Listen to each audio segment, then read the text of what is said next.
Good morning, everyone. I'm Darcy Frank from Arts Council of Placer County. Oh, thank you. What a great way to start the day. Thank you all so much for being here. It's just delightful to have you all gathered, and this is a wonderful presentation. You are in for some fantastic headliner, Randy Cohen, this morning. Thanks for carving out the time to be here, especially early. Kristen Hanna gets extra credit for coming all the way from Tahoe this morning. We love you up there. So again, we're just very fortunate to have your prestigious presenter and have all of you, all arts and culture leaders here today. First of all, it is my distinct honor to introduce to you Jack Kohler. Jack is a media project manager for the United Auburn Indian Community and executive director of On Native Ground, a fantastic organization, a Hoopa tribal nonprofit film company. And they are winning awards from San Francisco to Milan and everywhere in between, Chicago. So it's just fantastic to see such worldwide awards from right here in Placer County, thanks to Jack. So, yeah, thank you. They're very powerful films, so it's my pleasure to introduce Jack to do a tribal land acknowledgement this morning. Thanks. Thanks for having me. So I'm a Hoopa. Is it not working? I'm a Hoopa tribal member, which is from Northern California along the Trinity River, major tributary of the Klamath. So I'm not from this area, but on behalf of the Placer Arts and Culture organizations, we gratefully acknowledge the people who went before us on these lands where we now stand, as well as the vibrant and diverse communities that still live and thrive here now. Those peoples are the Nisenan, the Southern Maidu, Valley Miwok, and Patwin Wintun tribes and peoples. So thanks for being here. Hi, good morning, everyone. We are so excited. Thank you so much, because we know you could be spending your time doing other things, but you chose to spend it with us. We want to make sure that we recognize, value your time, and we value you for all you're doing in the arts community. So, you know what Maya Angelou said, all great artists draw from the same resource, the human heart. And it tells us that we are more alike than we are unalike. You are in for a treat today. I am Twana Armstrong. I'm not sure if I introduced myself. I'm Twana Armstrong, board chair for the Arts Council of Placer County. So on behalf of a hardworking staff, the hardest working woman in arts, Darcy Frank, committed staff, Patrick here, led by the amazing Barbara Bird, who, and I want to make sure that I acknowledge an attentive and supportive board. Please reach out to us if there's anything that we can help you with, and please reach out to us to make sure that we know what you are doing. So we want to make sure that we acknowledge Roseville Venture Lab. We are in their space today, and if you don't know about the lab, it's awesome. If you need a space for your meetings, please reach out to them, see if they can accommodate. And if they're nonprofit, they try and see if they can have you reserve it for free. So it's worth checking out, okay? So Roseville Venture Lab, a public-private partnership between the City of Roseville and Growth Factory, a nonprofit startup accelerator with accompanying venture fund. The Roseville Venture Lab offers complimentary drop-in co-working event space rentals and hosts a variety of no-cost programs and events to support small businesses, startups, and founders from all backgrounds and industries. We also want to make sure that you help yourself to our coffee and our muffins. Muffins are provided by that amazing Barbara Bird. And also we have coffee and muffins by Fig Tree. And if you haven't checked out Fig Tree, they are right here on Vernon Street, right down the street. What else? Housekeeping notes. There's a restroom that's located in the lobby. Please make sure you sign in with our amazing Catherine High over there. If you haven't already, add your organization to the new AEP6 Arts Director. It's free, and it's important because we want to make sure that we acknowledge and recognize and spread the word about what's going on here in Placer County. Our goal is to make Placer County a destination for arts. Our conversation today is not a one and done. It is an ongoing conversation, an opportunity to collaborate. Again, we are out to continue 40 years of promoting and advocating on behalf of arts. Okay, so please reach out to us. So, quick overview for this morning. Following Randy's presentation, we will have time for questions and answers from about 9 to 9:30. We encourage you to connect and collaborate with your colleagues today. And let me say that again for those in the back. We encourage you to connect and collaborate with your colleagues today. And then we're going to swiftly get Randy over to see your colleagues because he's got another presentation. So, that being said, Randy Cohen is Vice President of Research at Americans for the Arts, the National Advocacy Organization for the Arts. I did read this, you guys. I promise I did. Where he has been empowering arts advocates since 1991. He recently published Arts and Economic Prosperity, Survey number 6, the economic impact of nonprofit arts and cultural organizations and their audiences, and Americans Speak Out About the Arts in 2023, a national public opinion study about the arts. He is the 2024 recipient of the Sidney Yates Advocacy Award for Outstanding Advocacy on behalf of performing arts here in America. Please join me in welcoming Randy Cohen. Thank you. I'm so sorry. That's all right. I did practice. That's I promise. okay. All right. I think I'm good with this. Yeah. Okay. All right. Thank you. Thank you. Wow. So happy to be here today. I actually grew up in the Bay Area, so although I'm in the D.C. area now, but anytime I can come home to California, you know, it feels like coming home. So this is wonderful. The muffins, the baked goods, if you haven't been there, are incredible. So as we're going, don't be shy about like, oh, he's speaking. Do I want a muffin? Get the muffin, get the coffee. So please. So we've got a good news story to talk about today, and we're going to change the conversation about how we usually think about the arts. You know, we all love the arts. They inspire us. They make us feel creative. They make our communities more livable places. But the fact is, arts organizations, your work, we're businesses also. And, you know, we have a very positive economic impact. And we're going to talk about that story today because that's not the way people usually think about the arts. You know, it's maybe even the least intuitive way to think about the arts, but possibly one of the most potent advocacy tools out there. Because the fact is, you ask a legislator what their 3 priorities are, they'll tell you usually jobs, jobs, and jobs. You know, so we're going to connect our arts product to their priorities.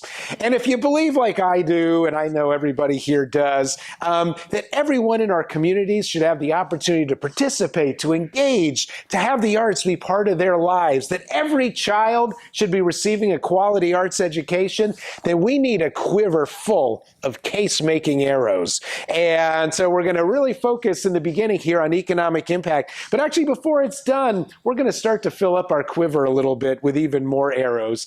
So we're just red hot firebrand arts advocates, and we'll talk about some advocacy strategies too. But before I tell that story, I just want to acknowledge that we are here together, and what the arts community is made it through the last couple of years has really been the most challenging environment for the arts in generations. So I just want to thank you for being here, and it's great to be here together. We really persisted through a pandemic that was devastating for the arts. How bad was it for the arts? Well, I'll give you a couple examples.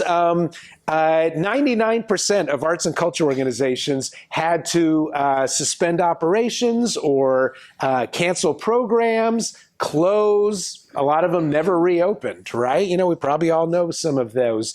Johns Hopkins University actually tracks employment at all nonprofits in the United States. There's like maybe 1.6 million nonprofit organizations, and 110,000 of them are arts and culture organizations. Arts nonprofits lost jobs at 5 times the rate of all nonprofits. And, I'm seeing some heads nod. And we've reopened. We're back in business. We really haven't recovered a lot of that employment. If you're feeling tired, the numbers will underscore why. So, and then lastly, the U.S. Bureau of Economic Analysis, the top economics shop on the planet, they did a big analysis of the impact of the pandemic on the whole economy. And, they look at hundreds and hundreds and hundreds of industries. We heard about tourism, we heard about airlines and lodging, but they called out the arts, and especially the performing arts, as one of the most devastated sectors. So we've come through a lot. Interestingly, not every arrow was pointed downwards during the pandemic. There was one that was crazy upwards, and that was personal creation in the arts by just the general public, people making art. Every couple of years, I do a big national public opinion survey, so I did it last summer. 37% of the American population said, oh, yeah, actually, I did try some kind of new arts, culture, music, creative, expressive, it could be culinary type of experience during the pandemic, 1/3 of the population. And, Amazon was writing these articles about this crazy spike in ukulele sales, right? We probably all know. So, how many loaves of sourdough bread were left on your doorstep the last couple of years? I know around where I was, you couldn't even get starter. I almost thought I'd try. So, did anybody take up something new during the pandemic? 1/3 of the room did. So, what'd you give a try? I'm usually a glass artist, and I did a lot of painting. All right, change that up a little bit. Nice. Oh, and I'm also a glass artist and took up some fiber. Oh, excellent, excellent. Who else? Anyone? All right. Well, we know 1/3 of the room did because, this is America and here we are statistically. So I actually took up knitting. I did a little fiber art myself. I'd always wanted to do it. My grandmother, my aunts, they always knit. I love the clickety clack of the needles. Wherever the knitting was the most interesting conversation in the household going on. And, but, I had watched everything on Hulu and Netflix. I didn't want to get off the couch, but I knew I had to do something else, right? And so I thought, all right, now's the time. And I ordered the supplies on Amazon. And then, a neighbor showed me how to do it. And I got to tell you, when you just sort of think back to the uncertainty and the, isolation and everything at the time, it was so meditative. It really mitigated so much of that negative energy. And so I'm just was really grateful for the opportunity. I'm not that good. I make like the world's longest scarves, But eventually, of course, it was time to get out of the house. And, my wife and I were like, all right, well, let's find something. Let's try something. And so, we're in the D.C. area. And so we've got a lot of museums. And we thought, well, let's try, look at a museum. Maybe it seemed like an easy sort of first return. And so now that I am a fiber artist, that's a laugh line. It's okay. I can't get like 3 rows of 18, stitches to save my life. But we've got a wonderful textile museum in Washington, D.C. And we thought, well, let's try the textile museum. Never been there. And so, what do? We went online. We checked their website, and they were open. And here were their hours and their safety protocol. Wear a mask, keep your distance, and a little bit about some of the exhibitions they had going. And we thought, all right, this sounds great. And clicked another button, pulled out the credit card, and punched in the numbers, bought our tickets. So we were all set to go.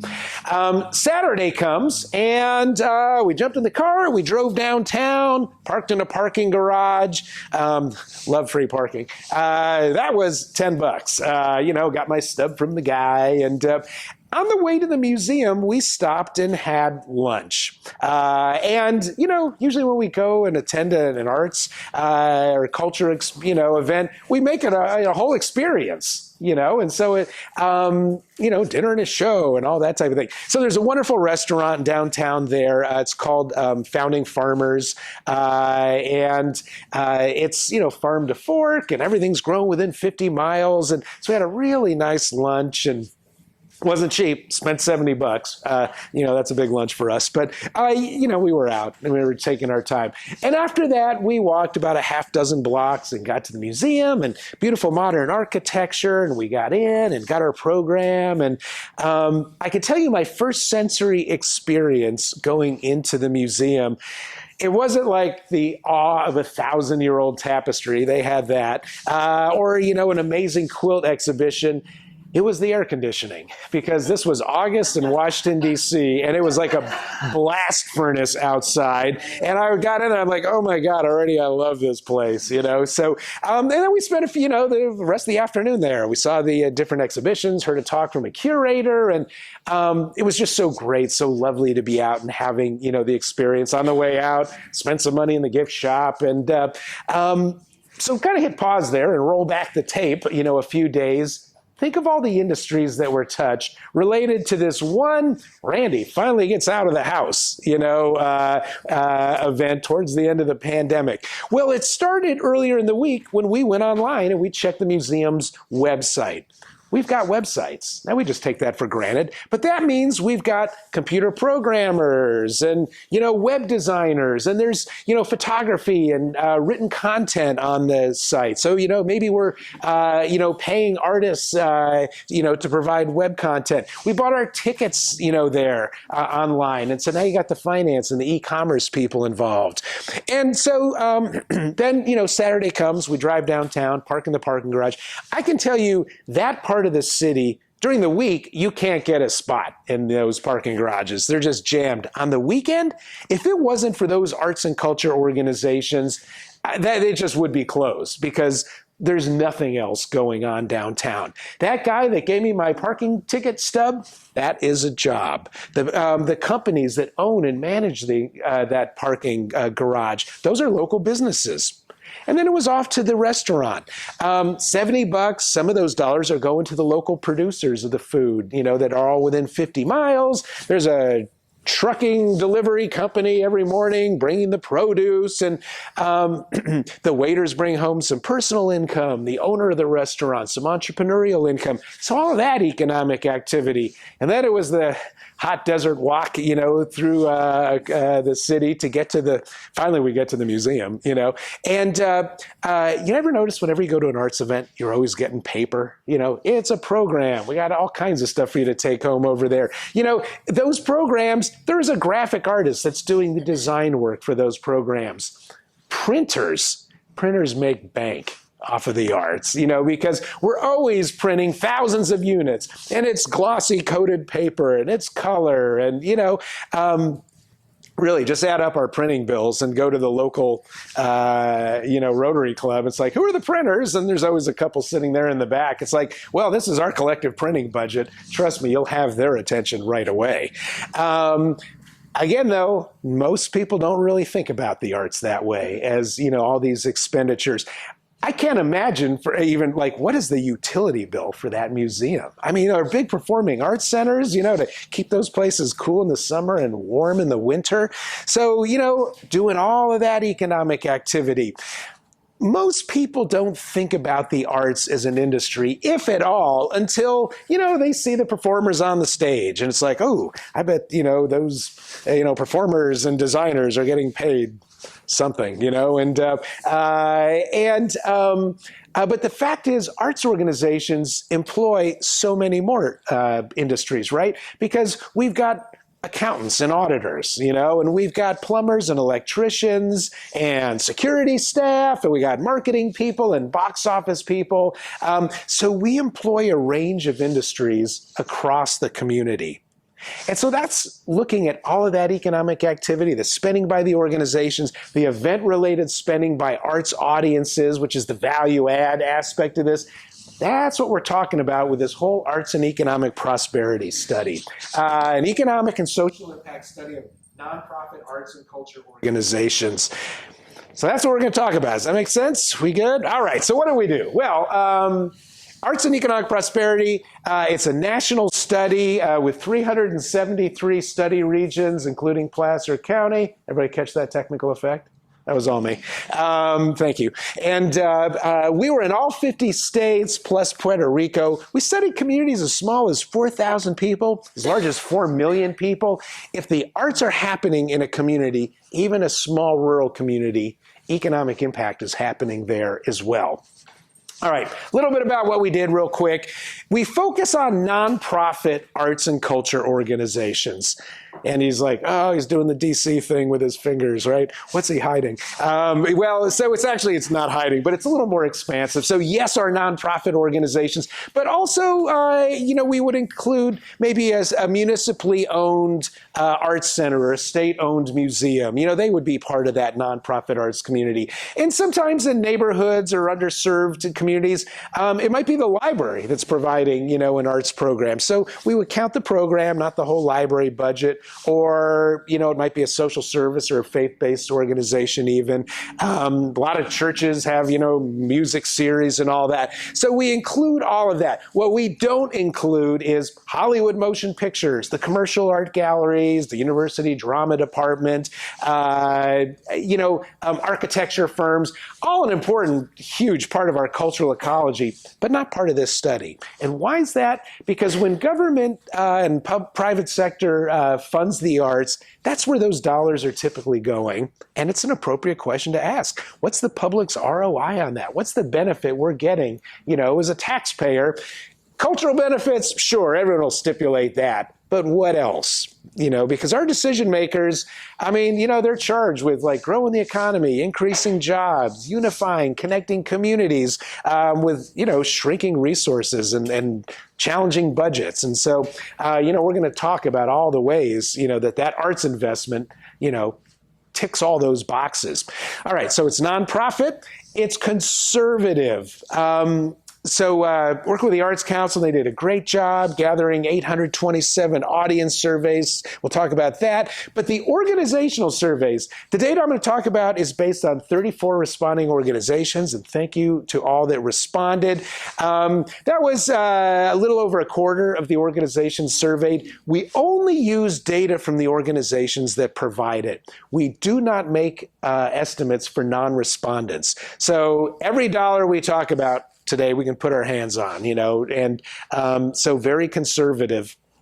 And then lastly, it's reliable. We use a team of economists, and then we work with something that's called an in-plan platform. What it enables us to do is create input-output analysis models for every community that we study. Without going too deep into that, what it helps us localize the economic impact, because $50 spent here is going to have a different economic impact than $50 spent in San Francisco or Portland or pick a city. So everything is very localized. So that's what we did. What did we find out? Well, let's start with total economic activity. And this is just Placer County, $26.1 million in economic activity. And you can see that figure is composed of two numbers. First, the $13 million, and that is just the event, that is just spending by those responding organizations. Arts organizations are businesses. They employ people locally. They purchase goods and services from other businesses in the community. We're members of the Chamber of Commerce. We help market and promote the region and drive tourism. Arts organizations are good business citizens. Now, we live that, right? This is what we're doing all the time, but nobody thinks about the arts that way. People think about it, it's like, oh, the arts, they're this wonderful amenity. And they are. But the fact is, we also are businesses. And that right there, all by itself, is a story that has to be told. Now, like any business, there's an economic impact. No surprise. The dog catcher's office has an economic impact. A gas station has economic impact. I can give you a $5 bill and my economist will chase you around. It's like, I watched her spend it. I calculated the impact. But few industries generate that event-related spending that the arts do, right? That's dinner, it's parking, it's babysitting, it might be a hotel. And that's $13.1 million. So that's the economic activity. What's the economic impact of that? Well, the first thing we look at is jobs. 436 jobs supported right here in the county. A little something about arts jobs. Number one, they are necessarily local jobs. Ours is not an industry that is going to be offshored. We need the curators hanging the art. We need performers, on the stage. We need arts educators in the schools and arts therapists in the hospitals. These are local jobs. And then that also includes the hospitality jobs, right? So, the restaurants and the parking garage attendant, all those type of jobs. So more than just the arts organizations, not just artists, these are jobs across the community. Bottom line, arts, not just food for the soul, putting food on the table for 436 households right here in Placer County. What else do we look at? Government revenue, $4.8 million in local, state, and federal government revenue. A lot of times people think, oh, well, it's great. We fund the arts when we can, but they think of it as a one-way ticket. Those jobs are on a train out of town. What this shows is that, no, it's an investment because it's bringing back revenue to government that it needs to pay for more services, right? So, this is not some black hole of goodness that dollars are disappearing to. It's giving back economically. Small investment, big return. That's the arts. All right. And by the way, we'll have some time for Q&A after, but if anyone has I turned a corner too quick or you didn't understand what I said, it's okay to, ask a question, but we'll save the discussion stuff for after. All right, so let's get to the real value-added aspect of this, which is the audience spending data. So 829 attendees interviewed across the county. And by the way, all these data for 2022, that was kind of a re-emerging year for the arts. If we look at 2023, and I'm sure 2024, these numbers are going to be even bigger. $38.39 per person per event, not including the cost of admission. And you can see how these dollars break down, right? Food and drink, that was my $70 lunch. And below that was the parking. So you might be looking at, and by the way, this report, everything I'm talking about today, there's a 58-page report, and it's on the Arts Council website. It's all there. It's downloadable, totally free. I know, right? Well, that's good though. We learn from note taking. So anyway, this is all there too. Some of you might be looking at some of these figures like, wow, where can you get babysitting for 76 cents? Or, can you still get a room for $2.95? And would you want it if you could get it? No, you wouldn't. These are averages, right? Not everyone's got a lodging cost or babysitting cost. Nationally, we did 224,000 audience surveys. Crazy huge sample, right? Other is always fascinating when you ask that many people an open-ended question. One of my favorite others, there was a farmer in Wisconsin who paid somebody $60 to milk his cows so he could go to the theater that night.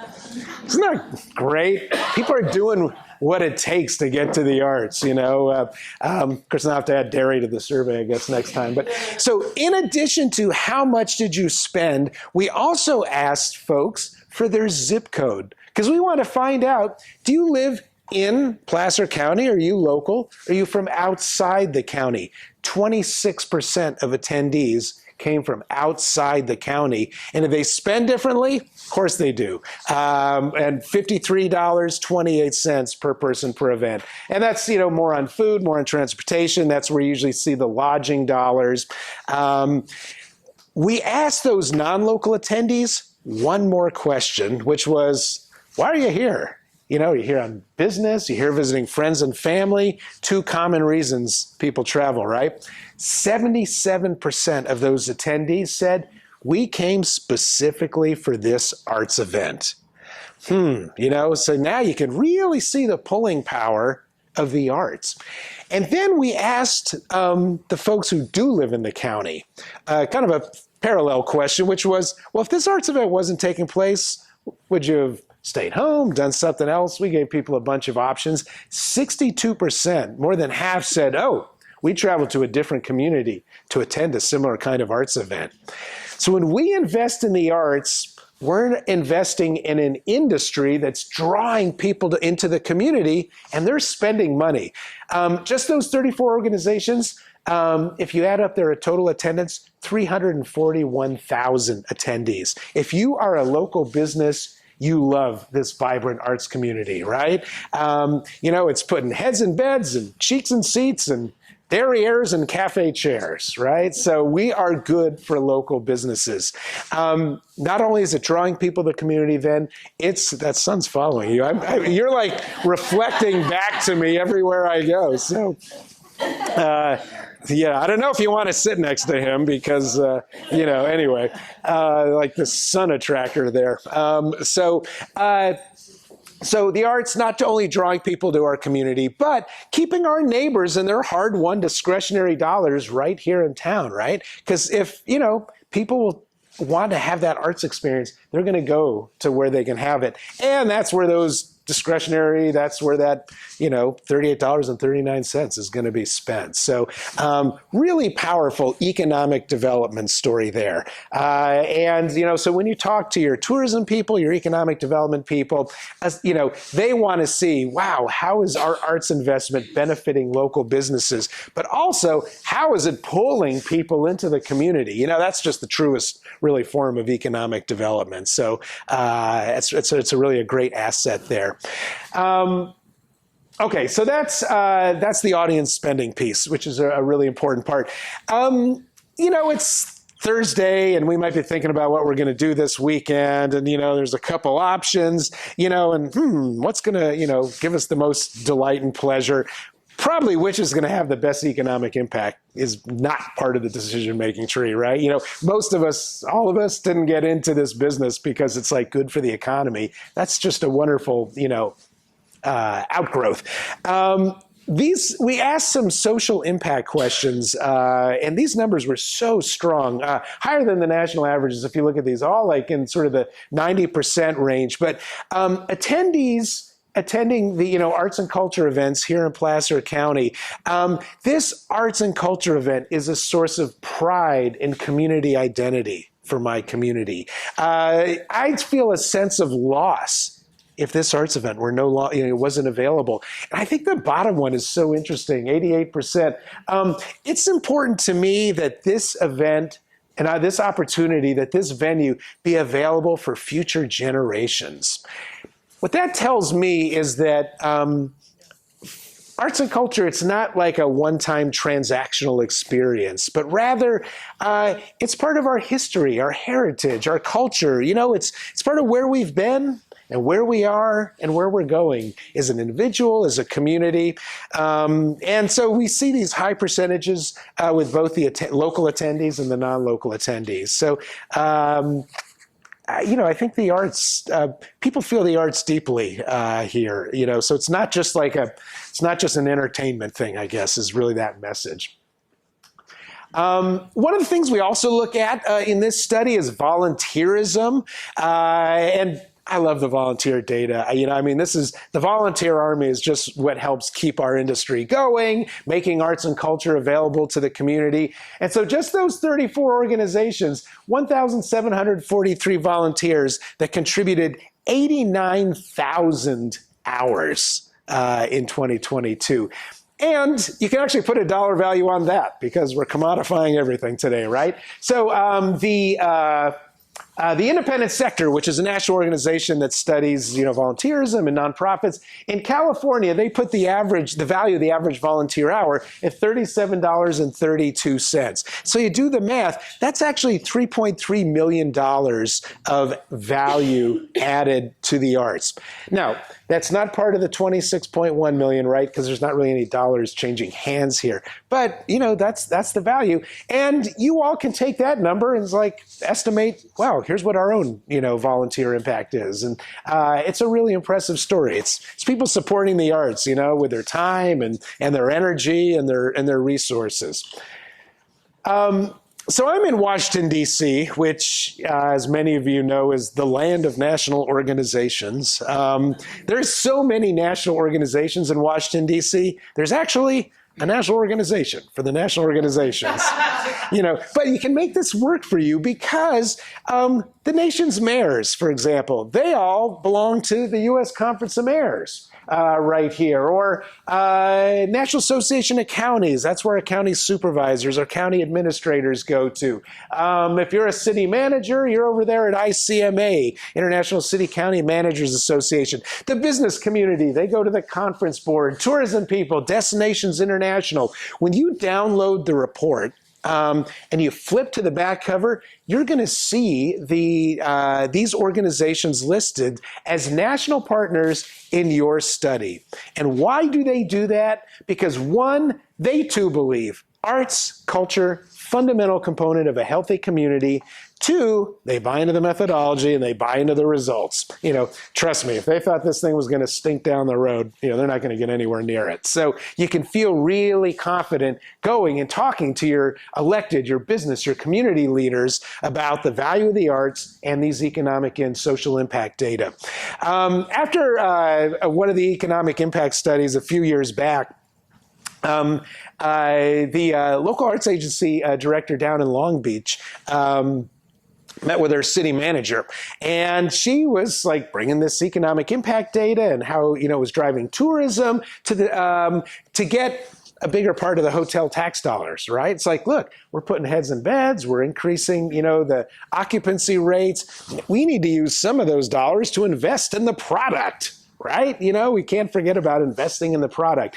And so she was talking about the study, but she said, meanwhile, the city manager's like rifling around his desk, looking through his cabinets. And she thought, oh, well, it's going to be one of those meetings, right? He's probably getting ready for the city council meeting or something. And then he pulls out a magazine, and it's Public Management. And it's the monthly magazine that city managers across the country read. Turns to an article, and he's like, yeah, I knew I had seen an article about this. It was a 6-page article that we placed about arts and economic prosperity. And he's like, this is great. We should definitely talk about this. So it's a peer, I call it like our peer education network. It's top down, it's bottom up, and most people feel what they hear from their peers, is going to be more trusted and reliable. So that's just one of the extra benefits, that comes with this study. The public gets this as well. So that social impact data, that was just Placer County. Now we're back to the big national public opinion survey. 86% of the American population says, yeah, arts make more livable communities, improve quality of life. That's no surprise. 79%, however, agree arts, good for local businesses, good for local jobs, good for the local economy.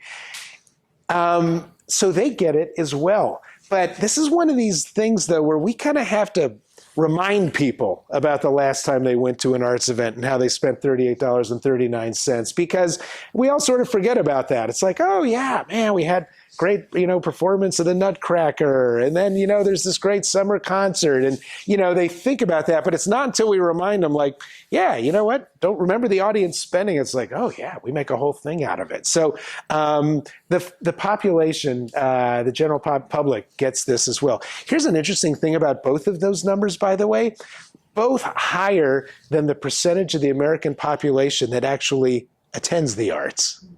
So more people value the arts than attend the arts, and which is fascinating to me. But I think the way that plays out is like, well, I may not go to the museum, but boy, when my mother visits, thank God it's there, So, or the business community, they may or may not support the arts or sponsor, attend the arts, but the fact is they know when they're trying to attract a creative, innovative workforce to the community that, and we're going to talk more about this in a few minutes, that arts and culture is a real major draw too. So people value the arts in a lot of different ways, but I think it's a fascinating number.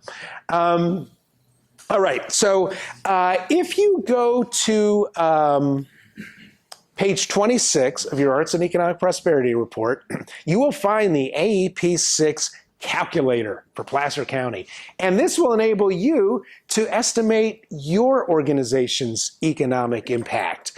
And all you need are two numbers, total expenditures and total attendance. Literally, you can do this on the back of a napkin. It's so easy. I put up the simplest calculator I could find, and actually somebody recently told me, he said, Randy, there's no clear button on that. Like, oh my God, that's right. But actually, that's how easy it is, right? So, and we do this study every 5 years, and so you can update your economic impact data every 5 years. And, I'm sure you can expect an email from Darcy at some point this year. It's like, all right, don't do a whole survey. Just give me 2 numbers, because we're going to update, our Placer County numbers and stuff. And then she can use the calculator to do the county-wide findings. So then when you're writing your proposal and you're talking about how the arts transform communities and neighborhoods and individuals, you also now just have a paragraph about your economic impact as well. So great way to tell your own story. Page 26 of the AEP study. So actually, before I do that, so that's arts and economic prosperity, Placer County. $26.1 million industry, 436 jobs, $4.8 million of government revenue. But that's just the nonprofit sector, right? Now let's get back to the whole idea of like, well, what about the rest of the arts? Because those matter as well. And if you're an artist, you weave back and forth in the same day between commercial, volunteer, nonprofit. If you're an attendee, you're going to an arts event, you really don't know what the incorporated status is, So let's think of the whole thing. The Bureau of Economic Analysis at Department of Commerce does an annual study. It's called the Arts and Cultural Production Satellite Account. And so what they did is they were like, yeah, okay, nonprofit, and then they widen the lens to include everything else. So Hollywood, the commercial galleries, university drama departments, artists, gig workers, import, export, any arts dollar in the nation's economy that they could find. And what they found in 2021, nationally, it's a $1.02 trillion industry, trillion with a T. That is 4.4% of the nation's economy. That's huge. And again, this is the Bureau of Economic Analysis doing this study. Now, what's cool is they actually drill down to a state level. And so we've got California level data as well. So right in California, $261 billion industry, 7.7% of the state's economy, 742,000 jobs right here in California are arts and culture related. And when you get your 10 reasons to support the arts one pager there, or if you download it from the website, you'll see those data highlighted on that as well. And then when you go down the road or, across town to advocate for the arts, and anytime somebody says, oh, we fund the arts when we can, but we got to focus on business, arts are business. Arts are a big industry. And in fact, right here in California, here's some context. It's bigger than construction. It's bigger than transportation. It's bigger than agriculture. And here's something the economists have also found out now, having done this for like a dozen years. There is actually a causal relationship between a growth in arts jobs and a growth in all employment in a state. So if you got an employment problem in your state or your region and you grow arts jobs, it grows all employment. And it's because the arts diversify the economy and can grow independent of other industries, and there's some good reasons for that. But part of it is, remember all the variety of people we employ in a community? That's part of the reason there. So really powerful data. So remember to tell that story as well. Now, an interesting thing is the fact that they even do this study is a statement in itself. Because, there's hundreds and hundreds of industries, that they all track. They only do a couple dozen of these satellite studies. And the reason for it is how do you prosper in a global economy? You innovate. We're in an innovation economy, right? And it's an understanding that creativity drives innovation and arts and culture drives creativity. So if you want to grow creativity, you got to push down, on your arts and culture.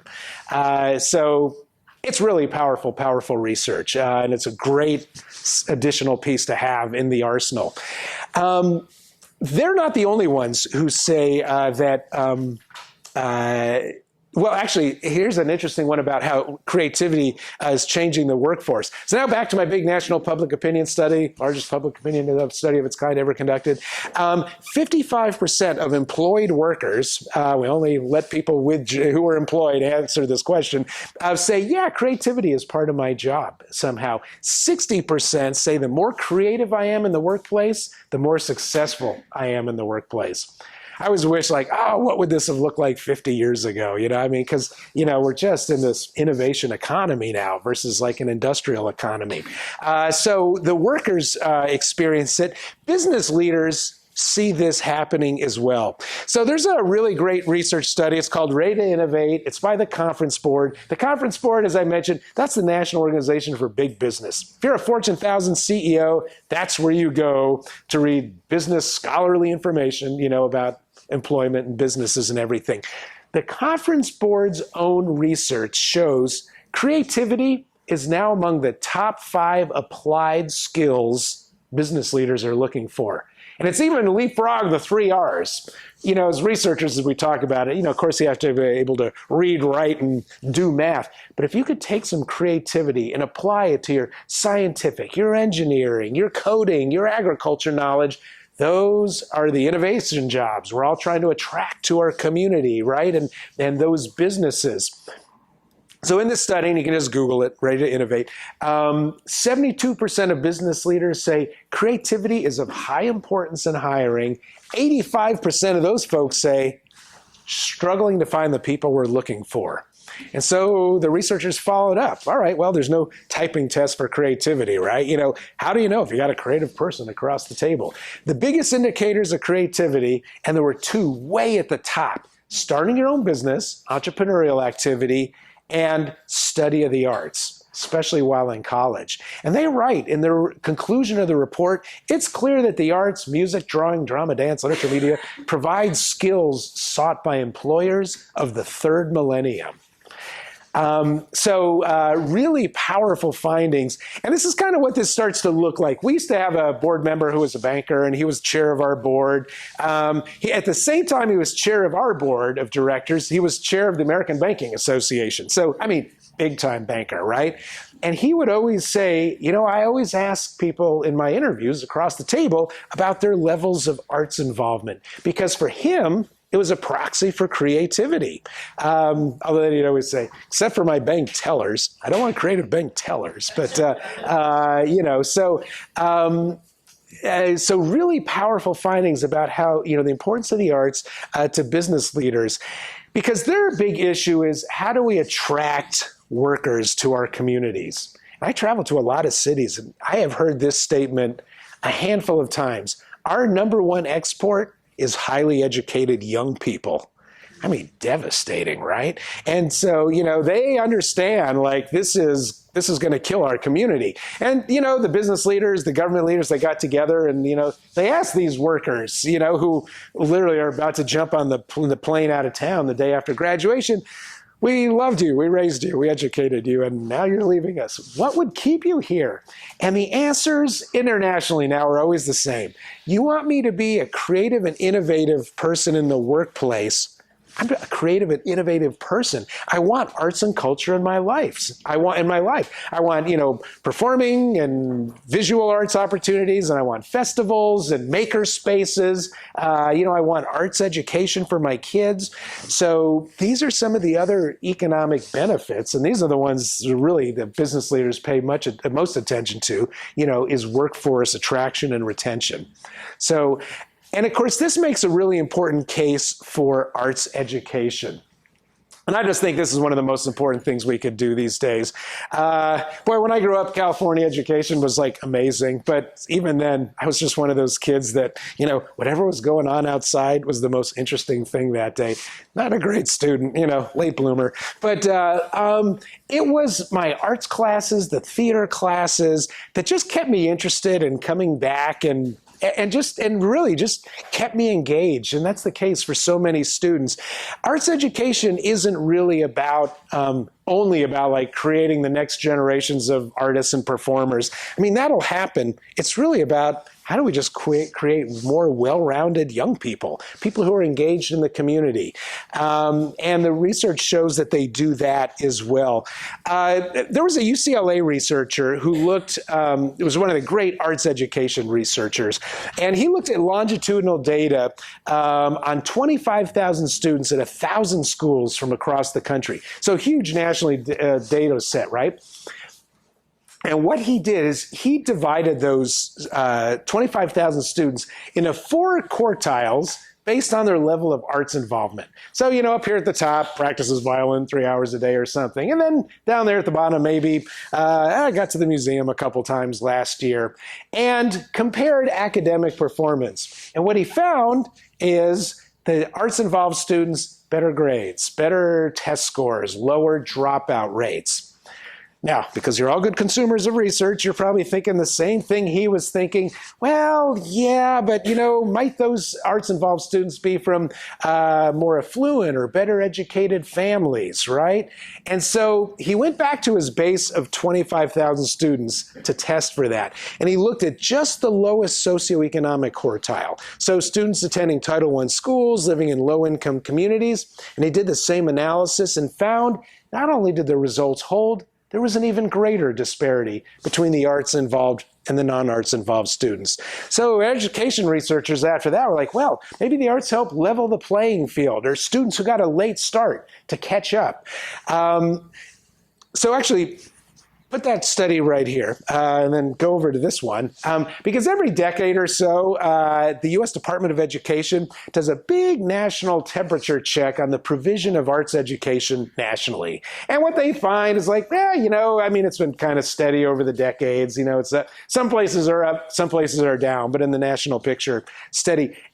What they found, however, is the exception was students in those low-income communities, in those Title I schools, we're losing arts education at a severe rate.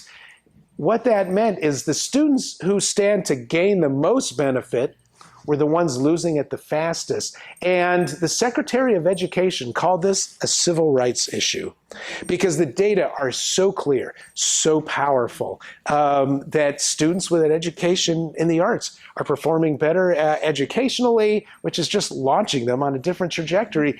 And he even tracked that cohort of students into their 20s as young adults, and he could still find measurable differences between the arts involved and the less arts involved students. More likely to have some college going, more likely to be in career-oriented jobs. So I just think this is a really important thing we got to be focused on and advocating for. So arts education. Let me just talk about a couple other issues real quick before we close it out. And then this is we got our Stanford guy here. So this happy-looking fella got the Nobel Prize in Medicine, Stanford guy, Thomas Sudoff, a few years back. And the reporter called him up, you know, Professor, who's your most influential teacher? And I'm sure the reporter thought he'd like, oh, I'll never forget my high school biology teacher. No, he said, I owe it all to my bassoon teacher. And he went on to describe how it was his music and arts education that gave him the habits of mind that made him a great scientist. Pattern recognition, perseverance, ability to deal with ambiguity, multiple solutions, you know, and on and on. So, and in fact, even this might not be an exception. There's a Michigan State University researcher who studied creativity his whole career. And he looked at all the Nobel laureates in the sciences going back to the beginning. And he looked at their level of arts involvement and compared them to scientists at 2 scientific societies, one in the US, one in the UK. The Nobel laureates 17 times more likely to be actively involved as arts, as an artist, as musician, as painter. So something's happening there. Another one I want to talk about real quick, healthcare. So right now I'm just speeding along. I'm just pulling the issues right off the front page of the newspaper, right? You know, of how the arts touch our communities. So I actually worked at Stanford University, and I worked at Scripps Clinic and Research Foundation down in La Jolla in medical research. So got a theater background, got the arts, you know, the medical background. You go to Washington, it all makes sense somehow. But when I worked at Scripps, every Tuesday at 3 o'clock, we used to have live chamber music in the lobby. And it was already a beautiful lobby, but they turned the fountain down and patients could walk in, be wheeled in, family could come along. Medical staff was allowed if they were, available for time. And honestly, and it was amazing how 4 musicians could just transform an environment, right? But what we started to notice is that in the presence of the music, you could see physical transformation take place in people. Eyes got less cloudy, posture got better. You could just sort of there's a sense of a greater awareness of the environment around them. And we used to think something's happening here. It's like they're getting an IV drip of the arts, And well, now there's this growing body of research that shows when the arts are part of our healthcare, shorter hospital visits, less medication, less depression, saves money. It's getting us out of that. It's helping us heal faster and more humanely, than a hospital can be. So physical health, mental health is another benefit.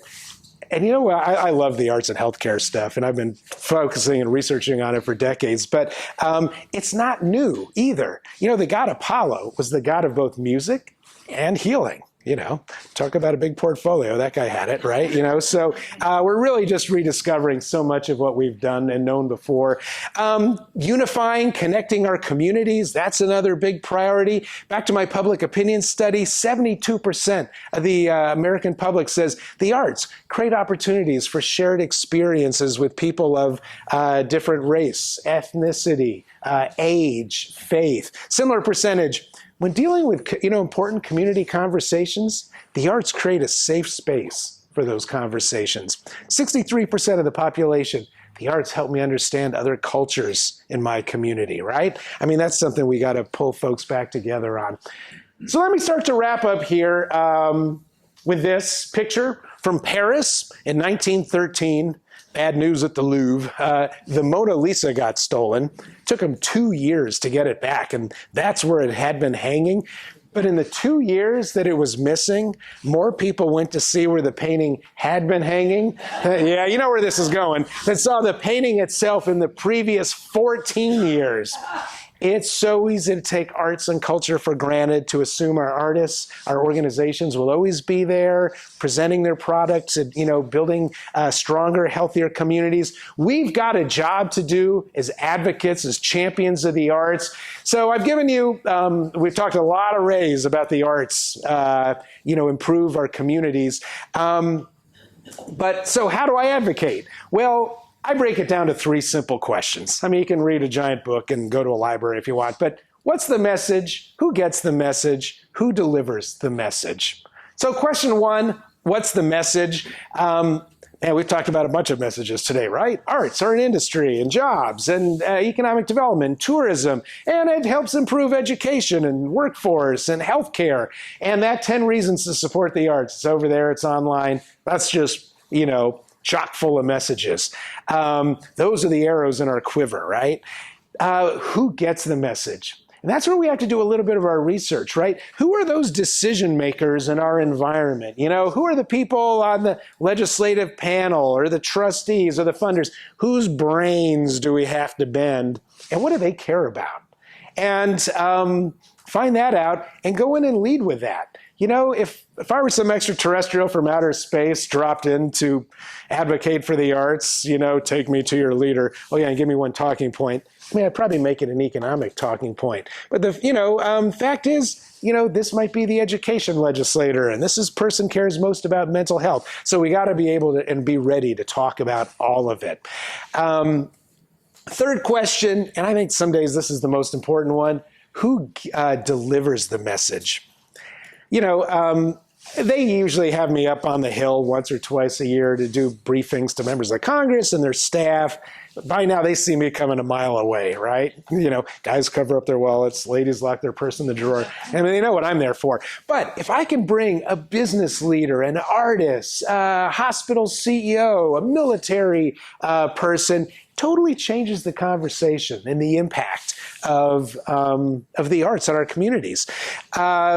We had an event a few years back, and we had the mayor of Mesa, Arizona on the panel, and he was telling a story of, it was budget hearing night for the arts, and so it was him, the mayor, the city council, 60 people lined up to give their 3 minutes of testimony about why fund the arts. And he said, I noticed that the chief of police was there that night, which wasn't that unusual for a city council meeting, but he said he was in full chief of police regalia, hat, tie, medals. He said that was a little different. And after everyone else had done their 3 minutes, he went up and asked for 3 minutes and said, if you have to take a cut out of the arts budget, I'd rather you just took it out of my public safety budget. Because when they do their job well, it makes my job easier. I mean, can you imagine if we had 1,000 police chiefs on that message, right? Problem solved, So who are those people? They're on our board. They're our neighbors, that can tell the story. And speaking of story, I've got a golden rule of advocacy. No numbers without a story. No stories without a number. We need both. We're the arts. We're full of stories, right? We're storytellers. And it could be how, when I went to an arts event, I spent $38.39 on food and parking and babysitting. Or as an arts manager, you wouldn't believe all the people I employ across the community. Or how our son's life, was transformed through the arts. And then follow that up with a data point. The story captures our imagination, gets us emotionally involved. The numbers reinforce it. They actually touch different parts of the brain, so it's really powerful. And speaking of powerful, that is you. You are the most powerful advocates because you have the stories, you do the work, you have the data. Everything you do to advance the arts is important, and you're important for doing it. Thanks very much.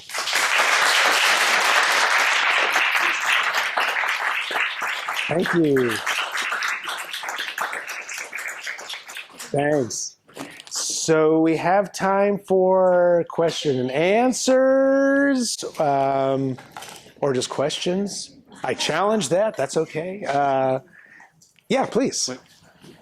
Oh, we got a microphone. I'm going to grab a sip. It's just so we. Hi. Well, hello there. Welcome. I'm just. Thank you. So my question to you, because one thing that caught me off guard was I thrived during COVID as an artist because I sought other mediums.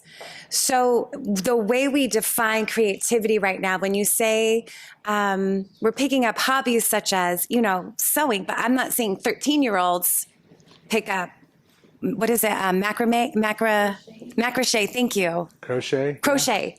Crocheting. Thank you. Obviously not my art.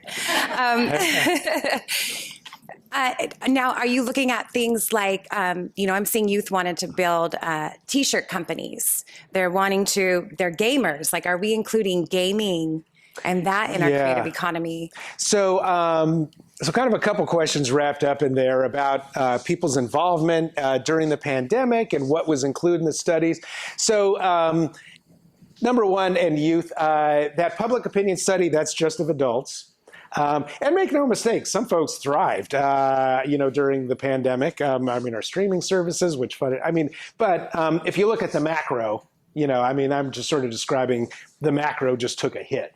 So that's one thing.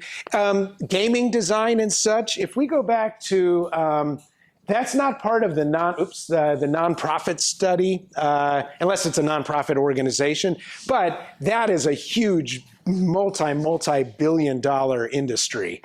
We see a lot of that in California. We see a lot of that up in Washington State. And so that is included as part of the arts and cultural production satellite account. So that's part of the commercial industry, and that is counted because it's design, right? So Does that include virtual reality goggles like that? Are adults engaging in things like metaverse? Well, it includes certainly the design work. I'm not sure about the adults' participation in that, but I mean, that's a good question. So, but it's a huge growing industry. I mean, no doubt, especially in the world of design. So, yeah, I think we got one back there.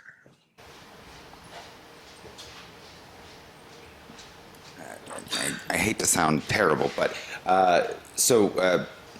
we're a nonprofit theater company, but we pay our people, so we're not a community theater technically. Is this including community theaters, or is this just like theater companies? I don't know if you would know, but that pay their actors and designers? No, it can be volunteer arts organizations, arts education organizations. It's part of the nonprofit. It's part of the 26.1. Right. And actually, if you go 1 or 2 pages from the back of the report, you'll see the responding organizations and those who participated in the study did the surveys as well. But no, absolutely, you should participate. Question? I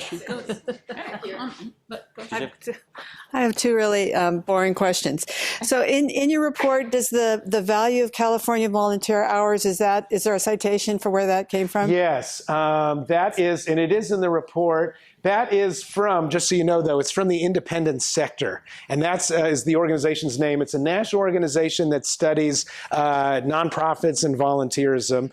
And that figure actually is any volunteer hour, any job, any nonprofit. So it's not just arts nonprofits. It might be a board person, it's or the ticket taker. But yeah, that's the source of that. But the dollar value in California, I can cite that and tell them where the number came from. Oh, yeah, absolutely. Okay. Yeah, they've got one. You can Google it as well, independent sector value of volunteer hour in California. It'll take you also just very quickly to the report. And then you mentioned, there's another really boring question. In the public management magazine, publication that city managers get, and you said there's one that has a study that cites the fact that arts influence. Yeah, so the organization's ICMA, right. International City County Managers Association. I'm wondering, like, which volume of the boy, I've got some PDFs of it. Is that in the report or not necessarily? No, it's not. And we're actually in that last study, they did actually a series of 3 articles. The first one was a cover article, and then we're still sort of in the line, up for the next round. But I bet you could Google it, or certainly Darcy can find me, and I can, I just want to get really specific. Oh yeah, I would just I would just Google. I think you could probably find it that way. ICMA. Okay. All right. And I'm sure it's online. Okay. Thanks. But I can find it also if you can't. It's okay. You good? Well, I was just going to make a comment. Sure. Comments are fine. Since you're here in Placer County, I'm with the Auburn Symphony. We perform in Auburn, California. And it's just astounding to me that Placer County does not have a performing arts center for multiple organizations. Mm-hmm. Yeah. And we all need to get together, everybody in this room, to advocate for this. But in your talk this afternoon with elected officials, maybe that's something you could touch on with those folks, pointing out that the economic value of a performing arts center in Placer County it's time. Mm-hmm. The time is now. Yeah. Where's Rob? And we need to connect you with Roger Peterson and everyone who is on that bandwagon. I'm on it as well. So point well taken. Make sure we got that in the video.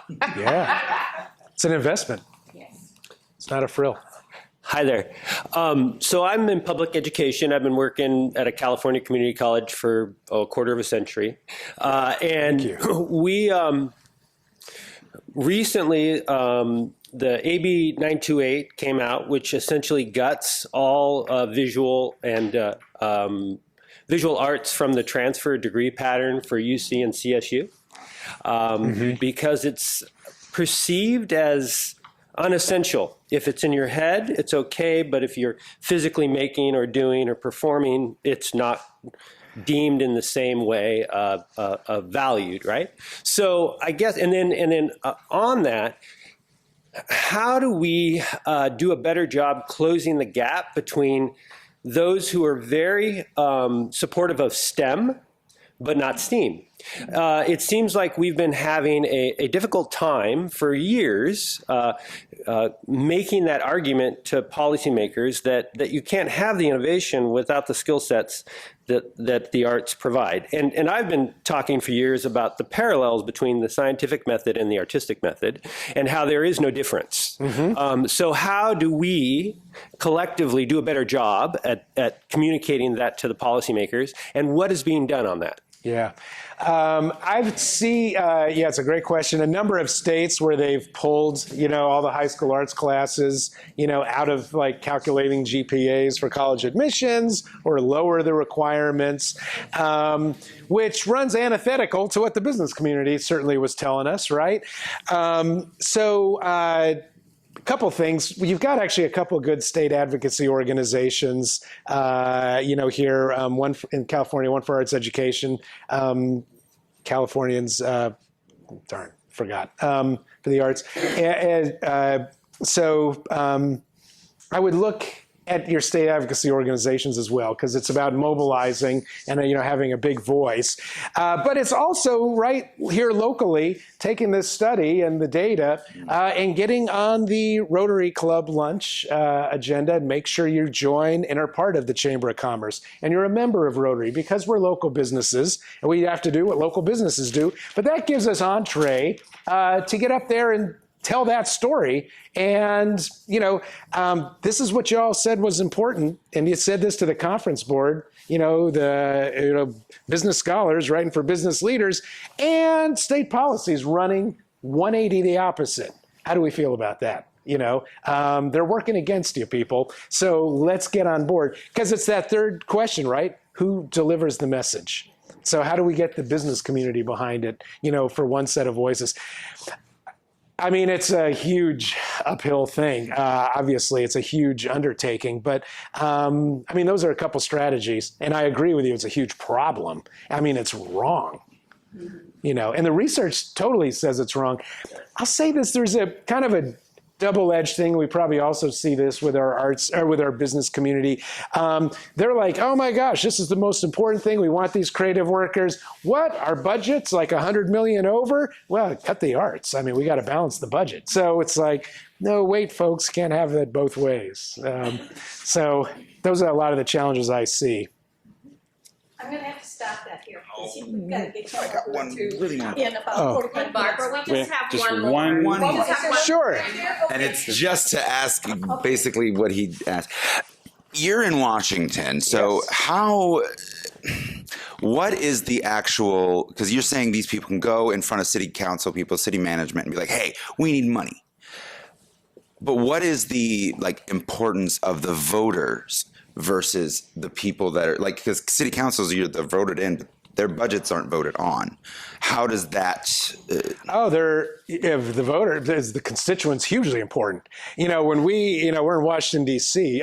Just yesterday we were doing fly-ins where we bring our local arts agency leaders into Washington to meet with key members of Congress before they take their votes. They want to hear from their constituents, less so special interests. So we got to educate and inform the public about this as well. Take these data, these studies, write a letter to the editor, and next month put a column in your program, and the month after that do a curtain speech. With your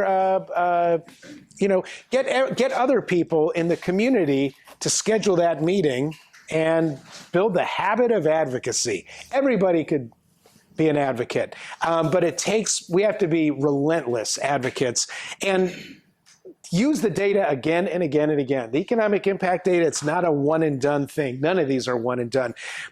They would, we do this study every 5 years, and so they bring me up, and usually around the third, fourth time between studies, I'm just given the same data, the same story, and I used to have kind of these crisis of confidence and talk to, Congresswoman Slaughter, who was co-chair of the Congressional Arts Caucus. I'm like, Congressman, I got this, it's nothing new. I got the same story as last year. And she literally just one time grabbed me by my lapels. She's about, was this tall. She's like, now, Randy, she had a Kentucky accent, even though she represented New York. And she sort of said, until somebody grabs you by your lapels and shakes you back and forth, and she shook me and says, stop talking about those economic impact numbers. We get it. I want you to go out there and tell that economic impact story to every one of those members of Congress and their staff, again and again and again. And of course, we need that, all the arrows in our quiver to be that way. But, we all just got to, it just takes one person to build a movement. Get your neighbor to give a call and, I just wanted to clarify that Californians for the Arts with Julie Baker. Yes, thank you. Really are strong. Yes, that's one of the best. California to get behind. Yeah, Julie is amazing, and Californians for the Arts is one of the best state advocacy organizations out there for sure. So, yeah, definitely be part of that. And there's also a state arts education advocacy organization. Yeah, Tom Duquesne. What? Thank you. Thank you. You get that too. You're going to need it too. That's from Put a I'm straw going to in make this there. real quick because we want time for you guys to talk together, and he's got to get Oh, I'm sorry. Anyway, I'm going to make it quick. Thanks, Randy. Thanks, ACPC staff. Thank you to all of the organizations that allowed us to come into your lobbies and fill out the surveys. Thank you, Jim.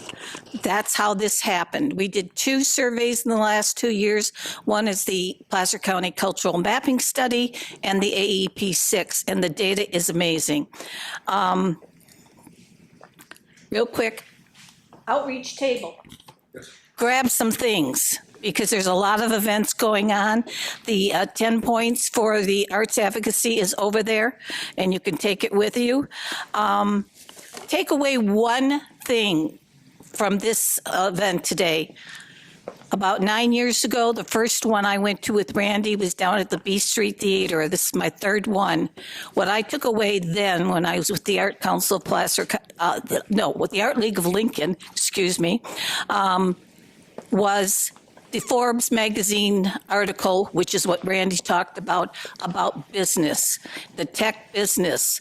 They realized that all the science young people they were hiring did not have a global creative outlook for the work and the problem solving that they were doing. And they were requesting all the universities. And it's just not the arts, it's literature, it's history, it's poetry. All of those things make the mind become more creative. So that I remember that to this day and took it back to my board, and they were not interested at the time. Now we're interested. Please take one thing away and make the ask. When you're in front of an organization and you're speaking at the beginning of a theater production, make the ask of the community. Please support the arts. There's a lot of folks who feel that it is not necessary, and it is. Thank you.